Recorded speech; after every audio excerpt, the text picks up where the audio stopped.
Gidem kulluğa vatanım korumak için, vatanımın anamını ödemek için. Gidem kulluğa vatanım korumak için, ene toprağımın anamın ödemek için. Gözlerinden yaşın dökersin için, seyen yarım bugün menden başkanım.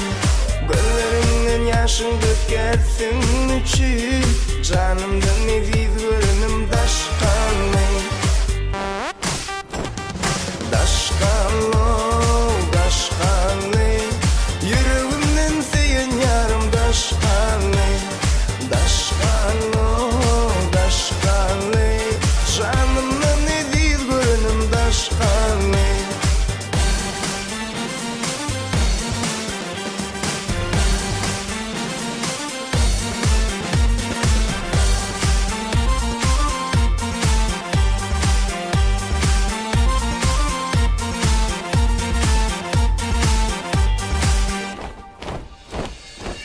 Elimde yarım vatan koruyan, hıyalımda yarımın saçın darayan. Elimde yarım vatan koruyan, hıyalımda yarım saçın darayan. Her katımda sevgilimi sorayan, yüreğimden seyen yarım daşkanlı. Hatlarımda sevgilimi sorayan, canımdan eviz görünüm daşkanlı. Daşkanlı, yüreğimden seyen yarım daşkanlı. Daşkanlı, canımdan eviz görünüm daşkanlı.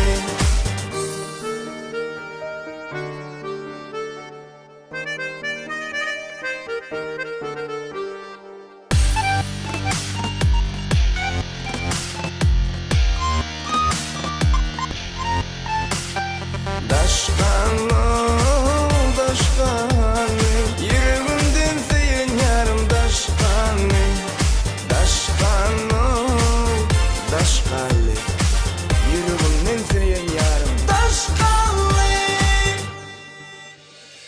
Qora yaz vatanımızı, ovamızı, şehirimizi. Biz vatanın, karıştık Türkmenistan'ın eskeri.